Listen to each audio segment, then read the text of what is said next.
Have you ever wished you could eavesdrop on a conversation with a millionaire? My name is Michelle Thompson. I'm a retired project controls engineer and business professor, and that's exactly what I'm going to do in this podcast. I get to ask the questions that everyone else wishes they could. I'm going to find out exactly how they were able to build their empires through automation and outsourcing. And I'm going to break it down in a way that helps you build your business to run on autopilot. Don't miss out on Automate to Dominate.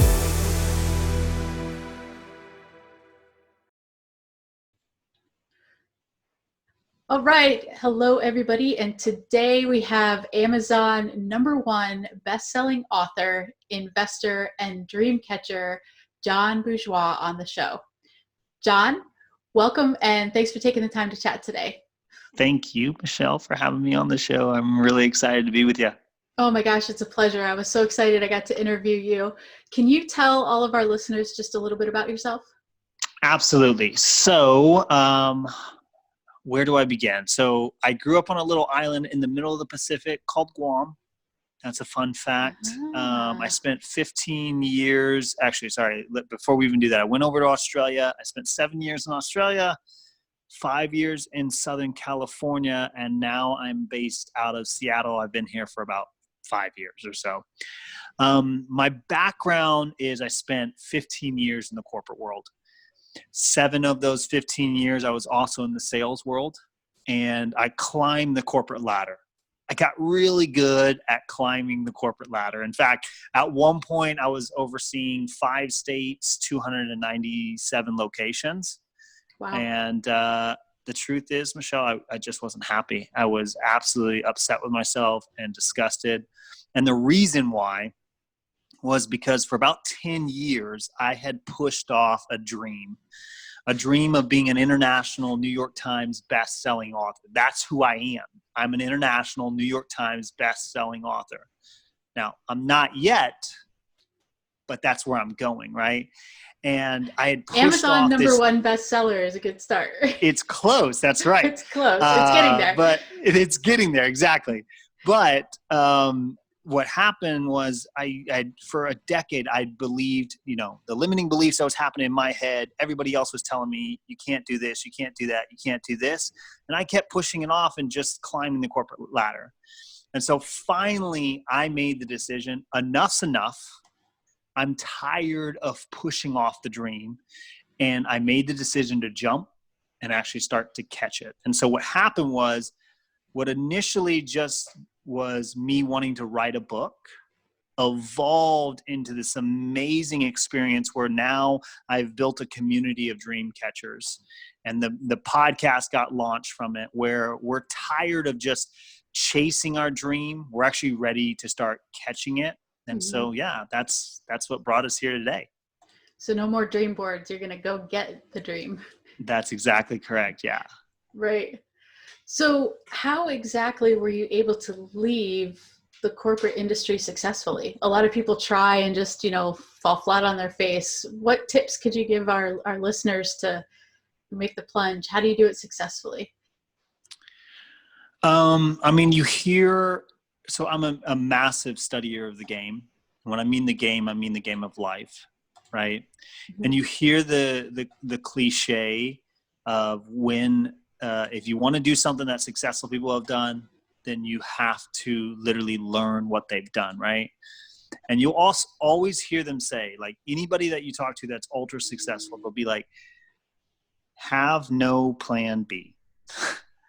And that can be extremely scary, but it's what you need. And Alexander the Great, one of the times when he was taking a actual, he brought his men over on the ships, and they were taking this town that had been for a while a siege that they hadn't been able to get to. He made the decision to burn all of his boats. And the thing that he said to his men were, listen, we either die here or we go back home on their boats. There was no other option. And so for me, to give you an understanding of what actually finally made me go, enough's enough, was I had the car, I had the house, I had the kids, I had the money in the bank, I had the credit score, I had all of that. I had the relationship. I had a 13-year relationship, and all of it in a matter of moments was gone. My 13-year relationship ended. I no longer had the car. I no longer had the house. I no longer had the title. I no longer had the funds in the bank. And now I found myself in a 750 square foot apartment, no furniture, no bed. I slept on the bedroom floor for 8 months, Wow. trying to discover, who am I? I don't know anymore. I thought I knew who I was, but I don't know now. And I ended up, walking down the aisle. Fast forward, my grandfather dies, and I'm walking down the aisle, and I'm looking at his tin, and he's got the blue ribbon wrapped around it. And I made the decision, now, if you're going to get your dreams, are you going to wait to the end of your life and it never happened, or are you going to make it happen now? And so I actually made a decision, going back to your original question, I actually made a decision, enough's enough. And I cut it off, and I walked away from the corporate world immediately. In fact, well, the truth is I took a quote unquote 2-week vacation that was scheduled on the books. And I came back and I said, I won't be working anymore. So yeah. Yeah. So is that kind of how The Pen and Its Author was born? Tell us a little bit about the book.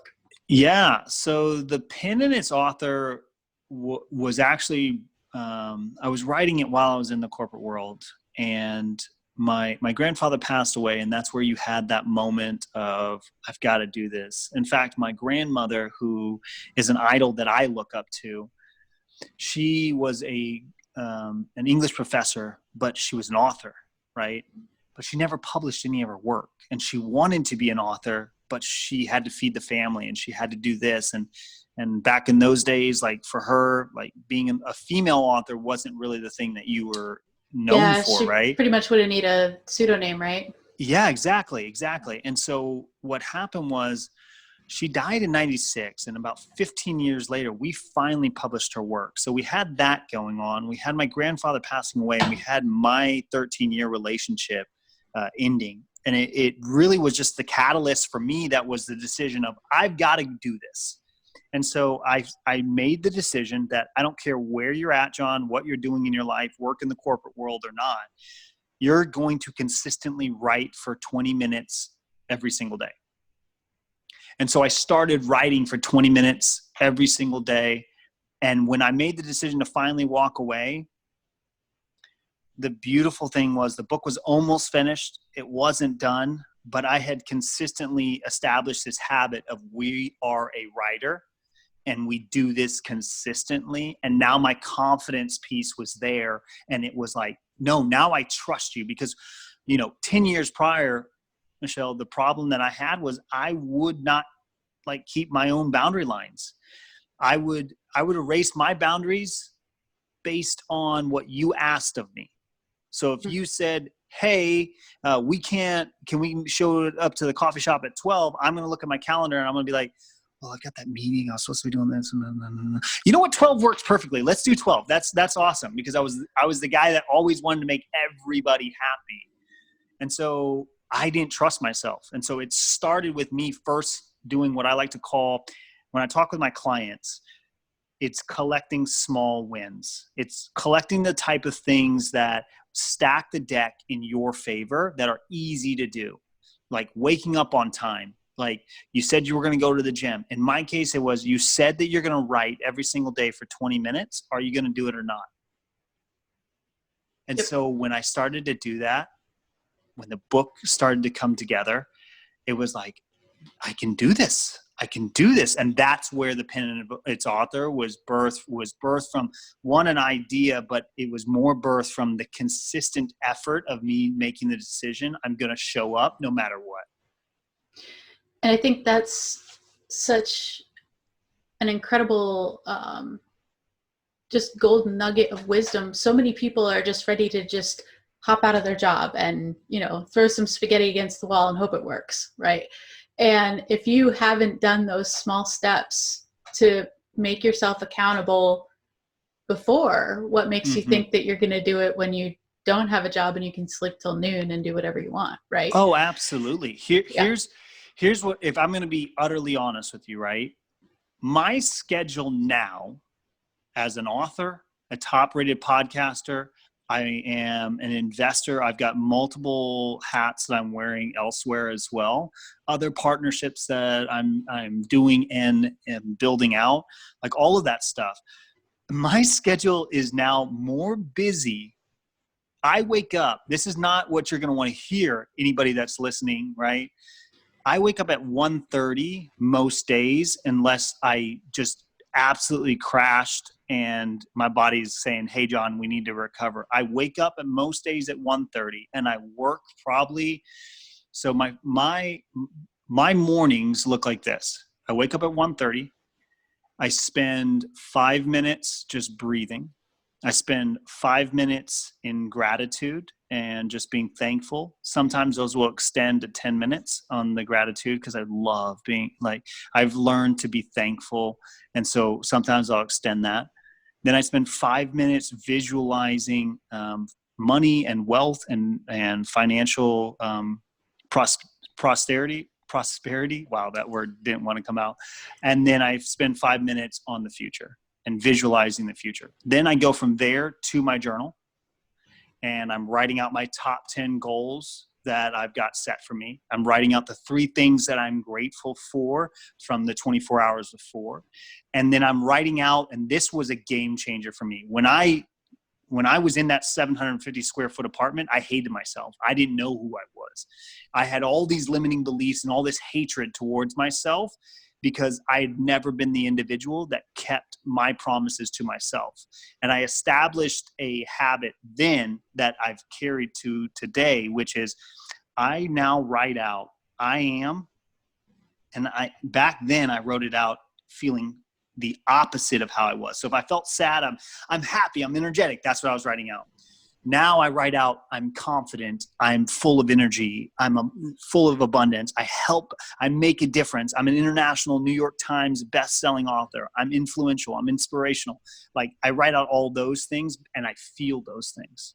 Then I go into 20 minutes, 45 minutes of reading. And then after I'm done with that, it's working.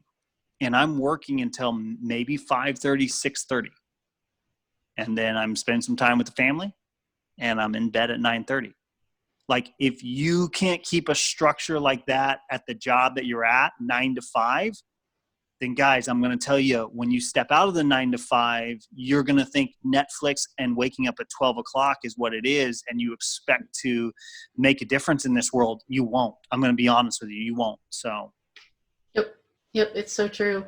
You know, people think they're going to leave and it's going to be like awesome. And it's so much harder than when you had a job, but you know, you have this dream. And so it fuels you and it energizes you and it just makes you want to keep going. And so the journey is absolutely worth it. I'm not knocking, you know, the journey, but some people who have this like grand illusion that, you know, it's all fun and games. It just doesn't exist. It's just not real. Yeah, absolutely. So tell us the basic plot of The Pen and Its Author. Of course. Give us a little sneak peek. So it is myself. It is a father that's passed away, and the eldest son finds himself on the day of his father's funeral just lamenting over his father and missing his dad. And he's given a set of letters from the father.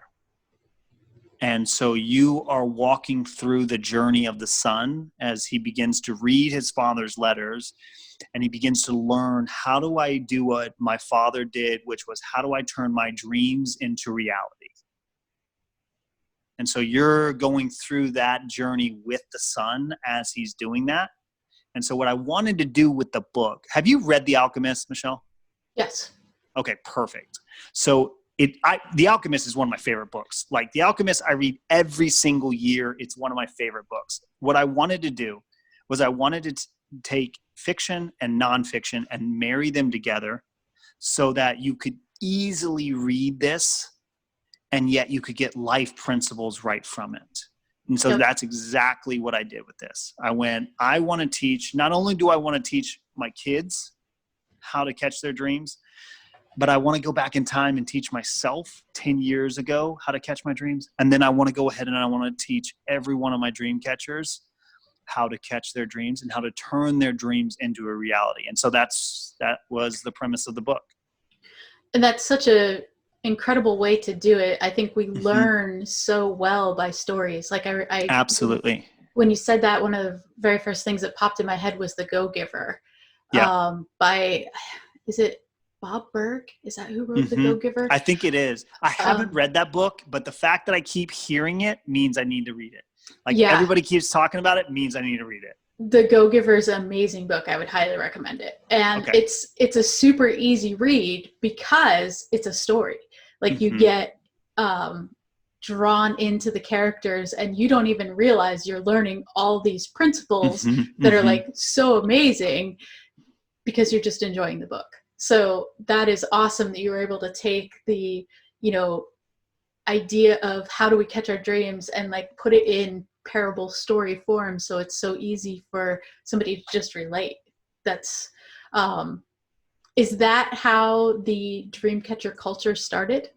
Tell me about that. Yeah. So that's the funny thing. So I never wanted to be a podcaster. It wasn't the thing that was on my radar.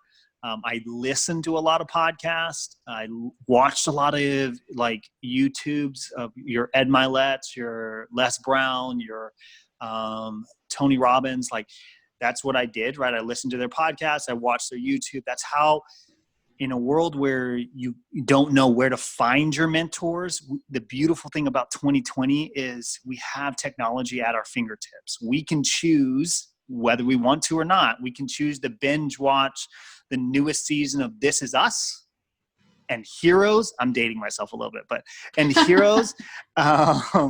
Or what we can do is we can choose to take that exact same amount of time and surround ourselves with mentors that maybe don't even know they're your mentor, but you're allowing them to listen. And so I wrote my book, I finished my book, and then I went, well, what do we do now? Like I've written my book, like, well, I've got to sell it. So I know that. Okay.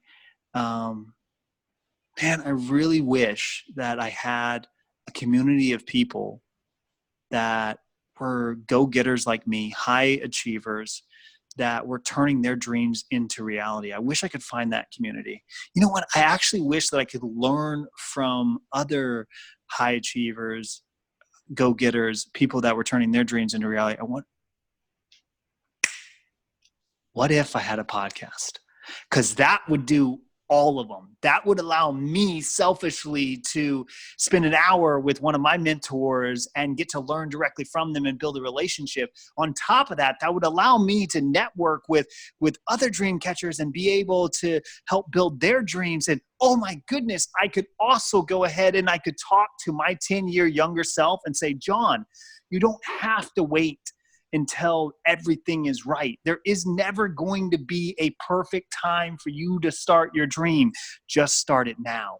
And so that's where it came out of. And it literally, the Dreamcatcher show came directly out of the heart of, I'm going to see 1 billion dream catchers catch their dreams. That's amazing. And that's where it came from. That's awesome. Yeah. And so, I mean, even though you didn't mean to be the podcast guy, you've got like an amazing top 200 podcast. Yeah. How did you do that? How did you grow it? Yeah. So I did a couple of things. One, I did not get comfortable, right? You got to understand, before I wrote a book, I didn't know how to write a book. Like I had a bunch of ideas and I had started a bunch of books, but I didn't know how to write a book. And when I started my podcast, it was the exact same thing. In fact, I had learned a very valuable lesson from my book that I took away with my podcast. In fact, right now we are recording this podcast. The Dreamcatcher show has gotten to the top 200 Apple podcasts off of an iPhone and a tripod. Wow. Like, hear that. Yes, exactly. You don't need no fancy setup. You don't need it looking exactly the way that you think it does. You don't need a studio manager. You don't need this. You don't need that. Literally, I made the decision, John, it's not comfortable to start a podcast. And so I'm going to try to make it as perfect as possible. Wait, what if we just started now? We just went now. Yep. And so I took what I had and I started now. And so then the next step that I did was, it's not going to be comfortable to reaching out to guests and things like that. Like, it's not going to be comfortable at all. But I know that I'm building a community of dream catchers where we're tired of chasing our dreams and we're ready to start catching them. What if I started to reach out to people that I follow, that I don't even, like, I look up to them? What if I reached out to them on social media and I said, hey, Michelle, I love your stuff. You're so inspirational. You're amazing. Hey, I'm building a community of dream catchers, and I think you would bring tremendous amounts of value to them. Would you be open to being a guest on my podcast? Now that opens up a myriad of questions from them. What's a dream catcher? Da da da da da da da da da da. And then that allows me to then tell them, well, our dream catcher is this. This is what a dream catcher is. It's a person that's tired of chasing, just daydreaming, and they're ready to start catching. Oh, I love that. I would love to be on your show. And so that got me to a certain level. And it got me in the circles of people that were definitely peers and dream catchers, and allowed me to start networking with people. The next step, though, in order to actually get to top rated, was I had to hire a coach. And I am a firm believer in a coach. I'll tell you a funny story. When I was a kid in high school, we had what was called the Presidential Award. And what that was you had to, like, be able to stretch a certain length. You had to be able to do so many push-ups, so many sit-ups. You had to be able to, like, jump a certain height. And the other thing was you had to be able to run a mile under 5 minutes. Well, that's extremely tough. Right. Anybody who hasn't tried has no clue how hard that is. Yeah. And so I kept getting to like 5 minutes and 30 seconds, 5 minutes and 15 seconds.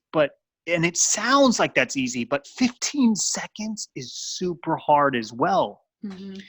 So I went to my soccer coach and I said, hey, listen, I only got one more chance of this before they close this up and I miss the opportunity. Will you run the last lap with me and shout at me like you shout at us at practice? And he's like, absolutely. I'll definitely do that. Sign me up. And so sure enough, I run. And on that last lap, when I'm tired, when I don't want to be doing it anymore, that's generally when we start to slow down, right? He's there and he kicks in and he runs alongside me, just shouting the entire way. And it just gives me the boost.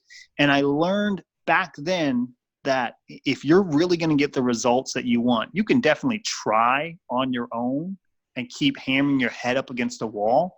But the beautiful thing is a coach and a mentor is able to say, hey, John, you're hitting your head up against the wall there, but there's a door here. What if I showed you where the door was at and we were able to walk through that wall? And so that's what I did. I put my money where my mouth is. I hired a coach. And the coach, I picked a right coach that delivered on the results that he said he was going to deliver on and was doing the same thing on his own podcast and got the results. But I'll tell you this, it wasn't like he just carried me the entire way.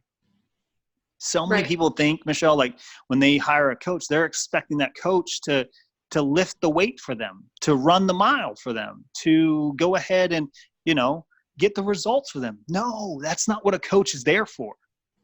I still had to put in all the effort and work behind. He gave me a playbook, literally a playbook, like 40 some pages or whatever.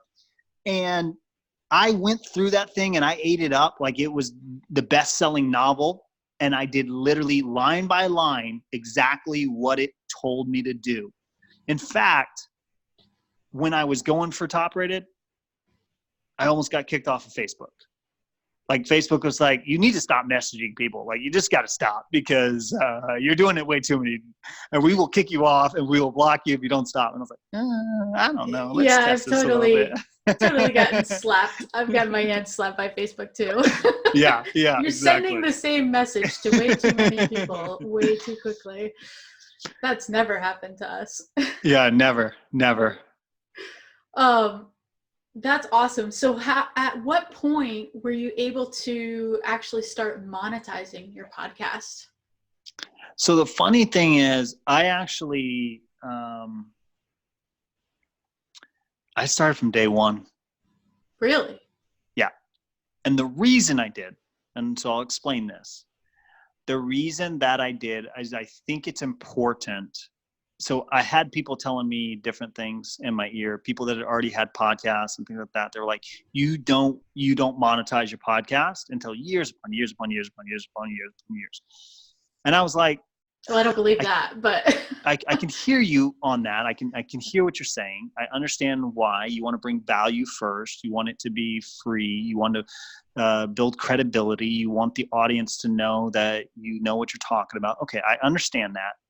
But mentally, I knew that in order for me to continue to go after this, because podcasting is not a get-rich-quick scheme. Like, anybody that's listening, you need to know that. Podcasting is more like a business card. It is a, hey, I've got a podcast. I'd love to have you on it. Business card. It is a great place to network with other people and be able to have conversation. It is a great learning tool, but monetization doesn't generally occur until 1, 2, sometimes 3 years, just depending on your model. Mm-hmm. Well, for me, I knew time is important. My time is important. I'm not a billionaire or a trillionaire yet, but I know where I'm going. So I need to, even with the effort that I'm putting in now, I need to see some sort of payment. Anything. I have to see it mentally so that I know that I'm getting some sort of results from it. And so the platform that I'm on allows me to actually have different sponsorships. And you just do a recording for our company. And depending on how many people listen to it, you get paid. The funny thing is, like, literally pennies on the dollar. Mm-hmm. But to answer your question, when did you start monetizing it? I started monetizing it from day one because I needed to remind myself your time is valuable. This is where you're going. If you want to be X, Y, and Z, then you better start acting like it today and not waiting until that someday happens. Start doing it now. Someday will come because you started doing it now. Yep, that's great advice. And I'm actually the exact same line of thinking is, hey, mine, this particular podcast, Automate to Dominate, is all about, software and outsourcing and things like that. So you better believe I'm out there looking for sponsors who have software or outsourcing firms that, are looking to sponsor a podcast like this. And for our listeners that are thinking of this, because, we try to come up with multiple income streams. Like you said, this is not a get rich quick, right? It's little tiny deposits into the bank. And then those relationships that you build turn into, a opportunity, somewhere else. Sometimes you don't even see it. But yes, so if you're willing to put the work in, you absolutely can monetize it, but don't expect it overnight, which is absolutely. And the sad thing is most podcasts, Michelle, I don't know if you've looked at the stats, but most podcasts will end around the 12th to 13th episode. And that's the reason why. They are expecting to capitalize on their podcast. They're expecting that, hey, you said you had a podcast. Like, sure, I'll throw you $1 million. Let me go ahead and give that to you right now. That's not how it works. Right. It's still branding. It's still you establishing yourself as a name. Like, it's still the long play. If you want a get rich quick scheme, go and figure out how to sell something and go work at a sales job. That's probably your best gig. Like, you're going to have to spend the time and the effort to make money. And I look at my podcast not as a cash cow. It's the long game. but I more look at it as the relationships that I've built. Yep. I more look at it as being able to connect with my mentors and stay connected with them after the fact. Like all of those, I can't put a price tag on those.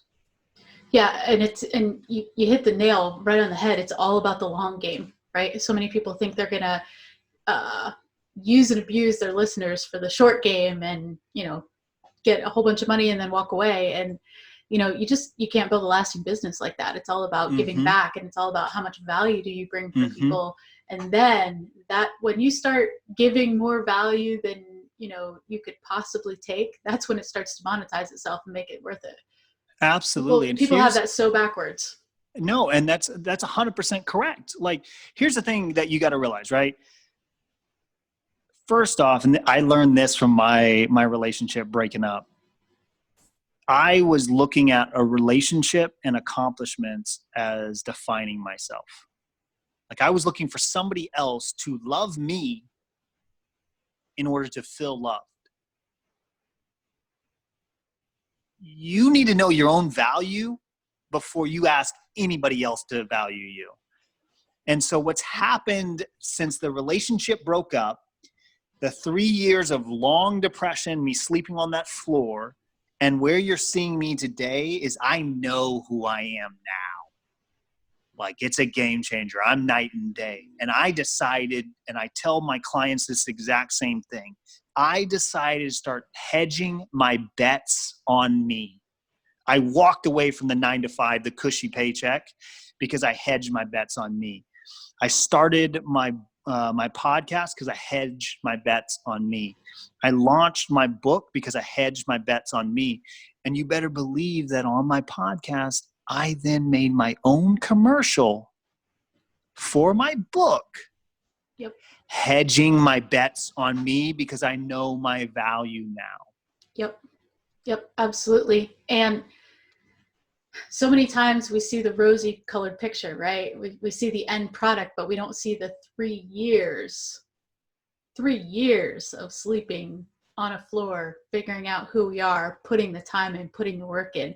And the people that are really successful are the ones that are willing to do that and get down and dirty with themselves and say, okay, this is it. I'm betting on me.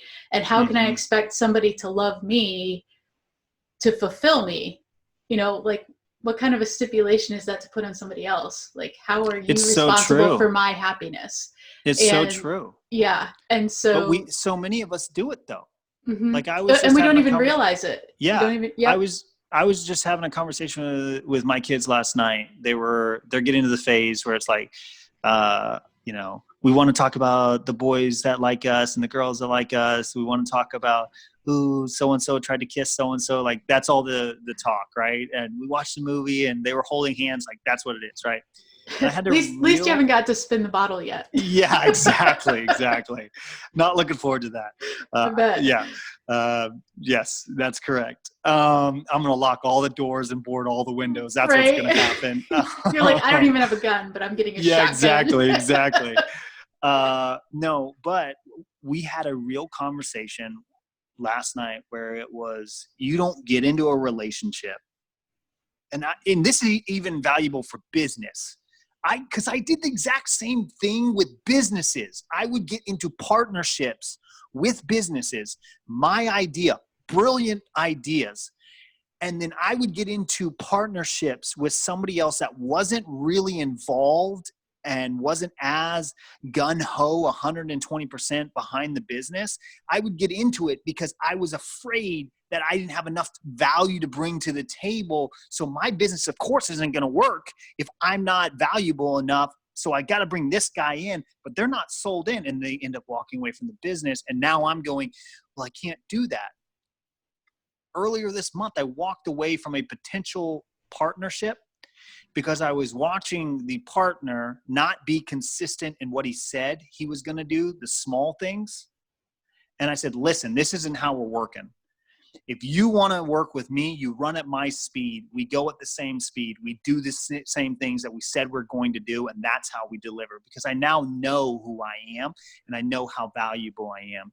I was telling my kids, going back to that, like, don't get into a relationship. don't get into marriage, don't start having kids until you're healthy emotionally, financially, physically, mentally. Like, make sure that you are good first before you start looking at somebody else to make you feel good. That's the wrong way of doing things. Yep. And you touched on something that I personally dealt with for a little while, and my coach had to call me out on it. He's like, Michelle, you've got the imposter syndrome. And I'm like, what the heck's the imposter syndrome? And he's like, you need to read this book. So he gave me this book called The Secret Thoughts of Successful Women by Valerie Young. And guys have the same thing. It's just this book happened to be written for women, but the imposter syndrome is exactly what you're talking about. Like, we have this amazing value that we're going to give, but we feel like we can't do it on our own. So we bring somebody in who's not all in, and then we give them part of our passion and our perfect, just because we don't feel like we're good enough to do it on our own. So if that's like resonating with anybody, I would highly recommend Google imposter syndrome and pick up a book and read it, because it will pivot the way that you think. And absolutely. And you absolutely need a pivot in your thinking to be successful. Exactly what John did. And I'll tell you this, for me, I'll give you a very simple, if you're listening to this podcast and you're suffering with that right now, I'll give you a very simple exercise and a book that helped me get out of that imposter syndrome. You're a Badass. I read that every single year. Yep. And that helped me get out of my 3-year depression. But if you want a very simple walk away from this podcast right now and grab a pen and a piece of paper and start working on it today, this is what I would give you. I want you, and these are powerful words, what I'm about to tell you. Okay. So take this nugget. My clients pay me for this knowledge. So take this nugget that you're getting right now and actually apply it. Go and do it. I am. And then I want you to go ahead and feel how you're feeling. I talked about it earlier, but literally do it. Grab a pen and a piece of paper, feel how you're feeling first, and then start to write in the exact opposite. If you don't feel worthy, then write, I am worthy. If you don't feel valuable, write, I am valuable. If you don't feel rich, I am wealthy. If you don't feel like you're enough, I am enough. I want you to write on that page and write everything that is opposite of how you feel. Then I want you to pick that page up and I want you to read it to yourself. And then I want you to tomorrow do the exact same thing. And then the day after that, do the exact same thing. And then the day after that, do the exact same thing. You do that for 3 years, Michelle, you now are talking to an Amazon bestseller, a top-rated podcaster, an investor. Like, you're talking to somebody that has had to put in the work to get to where he's at today. Yep. And it's so true. I have self-proclamations that I actually have taped when I'm brushing my teeth. I'm saying them every day, it's part of the routine. You brush your teeth and then you say those out loud, and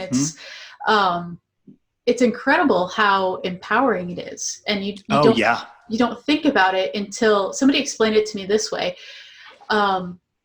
You're asking yourself the wrong questions. Yep. And you're like, what do you mean you're asking yourself the wrong questions? And, typically we tend to ask ourselves negative things and don't even realize it. Of course. And if you take that exact question, like, let me see if I can think of a really good example. So a negative one would be like, why does this always happen to me? Why am I always a failure? Why do I always mess up? Why can't I ever do anything right? Like, those are all what Michelle's talking about when she's saying negative questions. Yeah. Okay. Now pivot and give me the positive question to ask yourself instead. What can I learn from this? How can I get better from this? How is this going to help me teach somebody else not to do this? Where is there opportunity in this situation that I can capitalize on? How do I make sure that next time I'm doing this, it doesn't happen the same way? Yep. And if you guys grasp anything grasp onto that, because your brain is amazing. It's constantly trying to find the answers that we want. So depending on the questions that you give it is the answers that you get.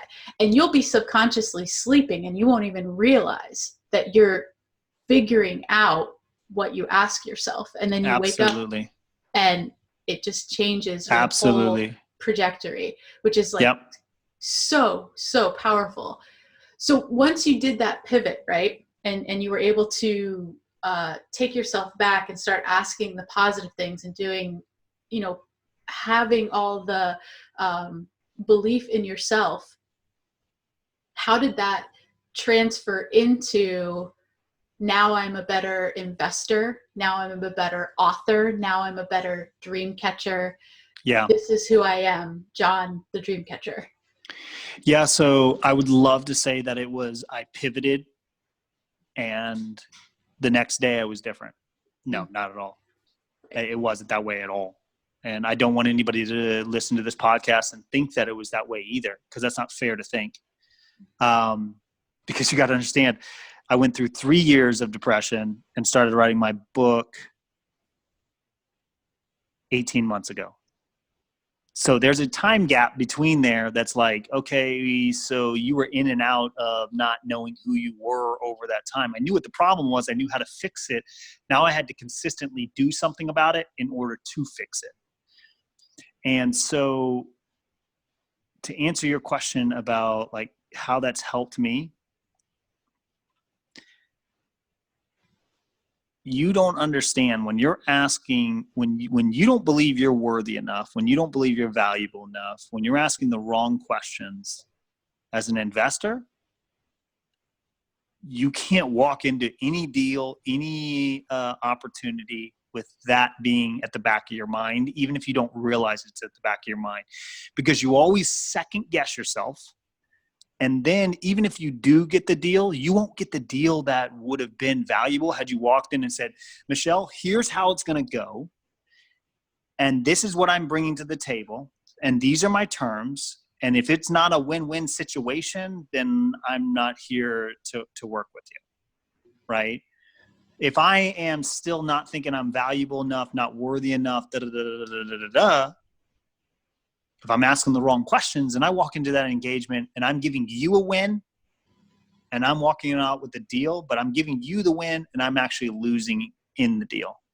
It's the same thing with writing. It's the same thing with podcasting. I would not have reached out to the guests that I reached out to and have had on the show and am having on the show if I did not know, hey, you don't know my name. I get that, but you will.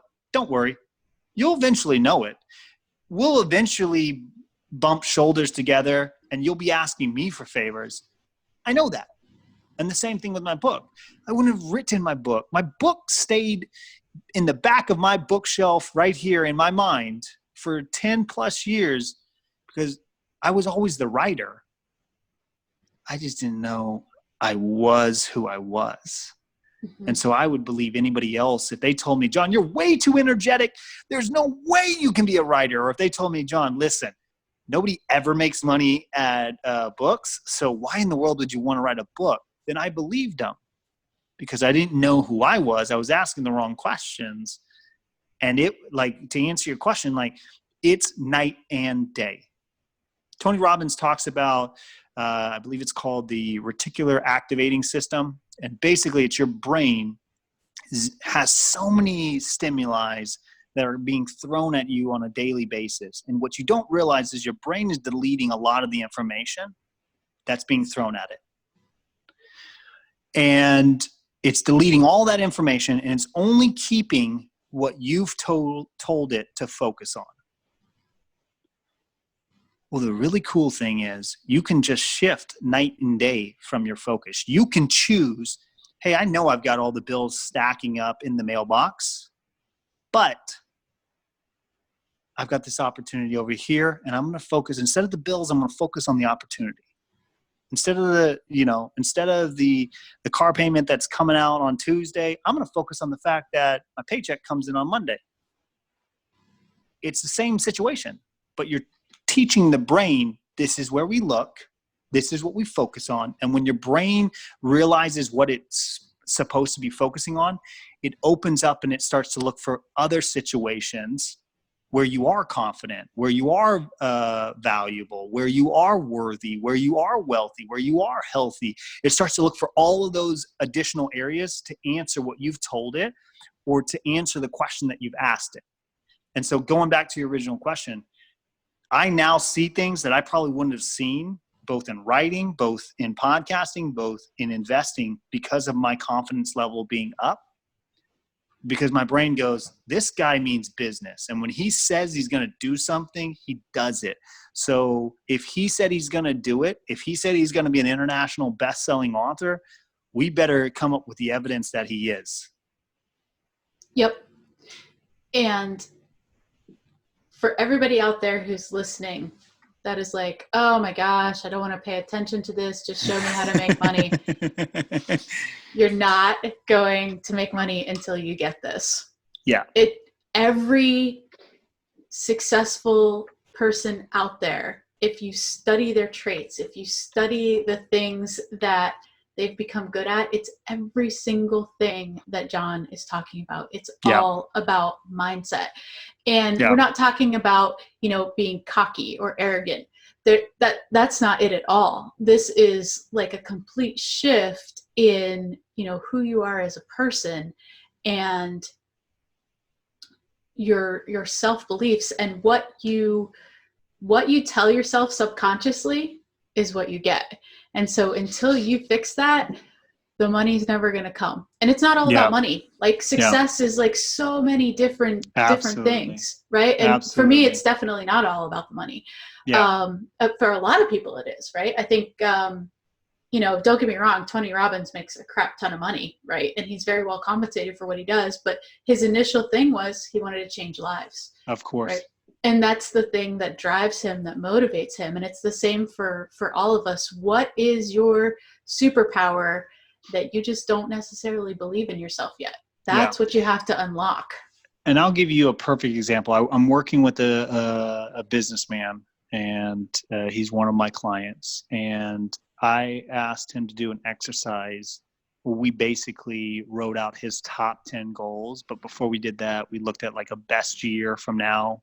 There was no obstacles, what we were able to do. And his personal life is just like in shambles right now. But all he wants to focus on is the revenue driver. Mm-hmm. But because he hasn't fixed the hidden closet, the personal life, because his brain right now doesn't believe in himself, doesn't matter what revenue he's going after, his brain doesn't believe he can do it. Yep. And we had to first start to collect those small wins, those things of, hey, you want to get your health in line. Let's stop focusing on how much money your business needs to bring in first.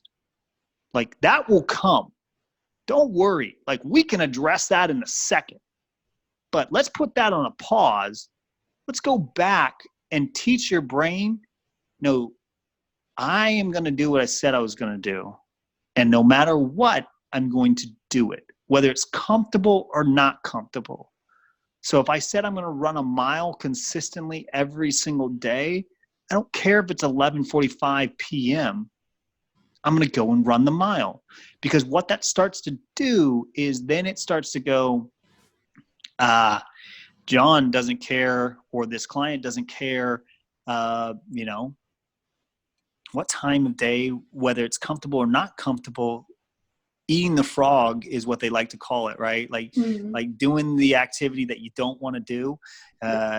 They're going to do it whether he does it or whether he enjoys it or not. He's just going to do it because he said he's going to do it. The really cool thing is when you train your brain to do that, then when you walk in and you're looking at the business, or you're trying to start the business, or you're trying to write the book, or you're trying to be a podcaster or anything like that, your brain goes, I'm confident in John or anybody else that's doing this. I'm confident in them.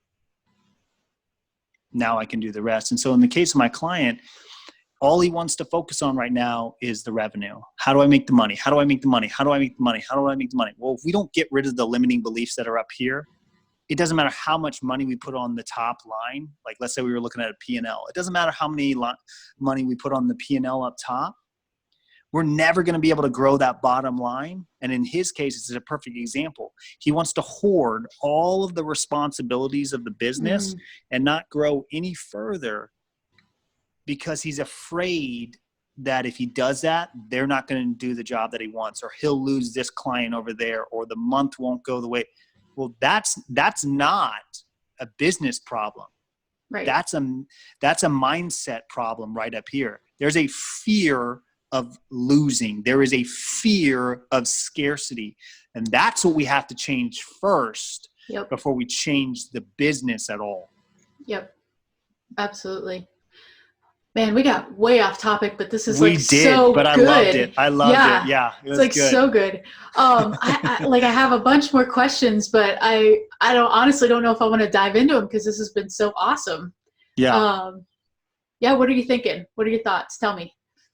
So here's what I will say. I think we're in a perfect position right now. I want to share a couple of things. One, so let's go back to the pen and its author. I wrote that with a pen and a notebook. No computer. But I established the habit of writing 20 minutes every single day. I took what I had in my hand and I ran with it. And I did the best that I could.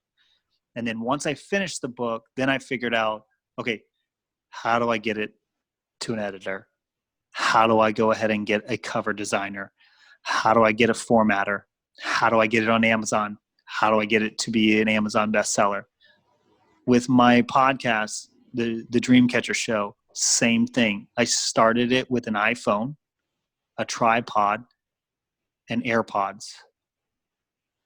And then I learned, how do I get guests? Then I learned, how do I record it? Then I learned, how do I upload it? Then I learned AirPods are not the best sound quality for podcast episodes. So the next question was, okay, well, how do I get a microphone that allows me to talk and move the way that I love to talk and move, but also is connected to an iPhone so that I can still use my iPhone the way that I enjoy using it at the moment? And I learned along the way. But again, going back to the principle, I took what was in my hand and I did the best with it. And then I learned along the way. Guys, if you're listening to Michelle's episode, that's what I want you to hear. Don't wait until everything is perfect before you automate. Don't wait before you start the business. Don't wait. Start where you're at. Start with what you've got. And then adjust and change along the way. Yep. It's little baby steps every day, right? That's right. That turn into these huge monumental wins. That's and it's right. because you did the tiny, seemingly insignificant 20 minutes a day. Yep. And now you have your book. Yeah. And now you have your podcast. And now you have insert whatever your thing is here. Exactly. And that's the funny thing is that the funny thing that you even mentioned that is actually how I started, right? I knew, okay, what do I want? Well, I want to be an international best-selling author. That's a very large, audacious dream. And if you say that to yourself way too many times, guess what? Your brain is going to say, John, you're not, and you're a liar. I don't believe you. Anything you say you're going to do, you're not going to do because that's way too large. So I had to break it down. Okay, well, I'm an author. No, you're not, John. You don't have a book on the shelf. What are you even talking about? We do not believe you, not one bit. Okay, got it. Well, I'm a writer. That one I can do consistently daily, and that one I can deliver on. And when you do exactly what Michelle just said, because I started with the big dream, and then I said, okay, but how do I break that down so my brain starts to believe me? Okay, I can't do that because that's way too large there. I can't be classified as an author because I haven't authored anything. Now I'm a writer. And then I just started to work on the things that I could control right then on my daily basis, working towards my goal. Now, guess what? Because I went from being consistently a writer, now I can say I'm an author. Right. and we'll just keep working until I'm able to finally say, Michelle, I'm an international New York Times best-selling author. My books are read across the globe. I inspire, I motivate, and I help others catch their dreams. Boom. Boom. Drop the mic. So, all right, what about all the people that are out there that are listening to this and they're like, oh my gosh, I need to hire John because he gets it. I'm resonating with this. Are you taking coaching clients right now? I am. So I open up coaching clients every 90 days or so. I like to work with my clients for 90 days. So if you're looking to find out, like, can I go ahead and work with you, John? The best way to do that would be go to any one of my social medias. It's going to be at John C. Bourgeois. Shoot me a Facebook message. Shoot me a Instagram DM. And I'll, Michelle, for you, for the show notes, I'll even provide my email address if you want to shoot me over an email. Awesome. And you just want to I get a lot of emails on a regular basis. So if you just want to make it very simple, hey, John, I'm interested in being one of your clients, in the subject line, I will make sure that I respond back to it as quickly as possible. Or if you just want to send me a DM, like, go ahead and do that as well. That's amazing. This has been far and beyond what I had originally anticipated when we first did this. Yes. Isn't that awesome when it just shows up and everything is like, the angels start singing. So everybody, make sure that you hit up John on Instagram. And in case you're not in front of a computer, I'm going to spell his Instagram thing so that you guys have it. Yeah. So it's at JOHNC,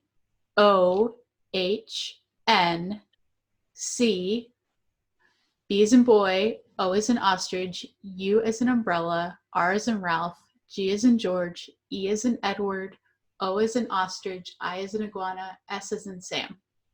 So guys, definitely John has been amazing. Check out his book, check out the Dreamcatcher podcast, hit him up on Facebook.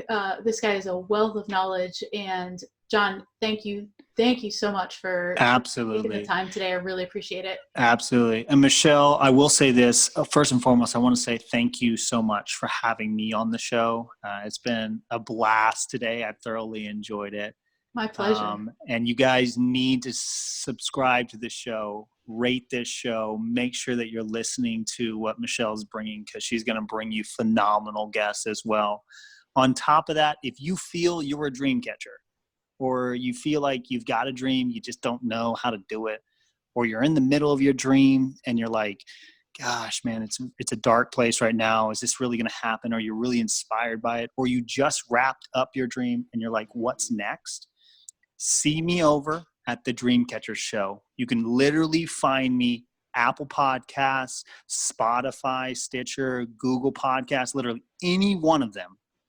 And if you want to hear my story told in a fable, get yourself over to Amazon and go ahead and buy the Pen and Its Author. Right now, it's literally only 99 cents. We're doing a promotional launch. I don't know how long that's going to be, but go ahead and grab a copy of that as well. Awesome. Thank you so much for all that information, and we will see you guys next time. Thank you for tuning in to the Automate to Dominate podcast at www.awesomeoutsourcing.com/podcast. My name is Michelle Thompson.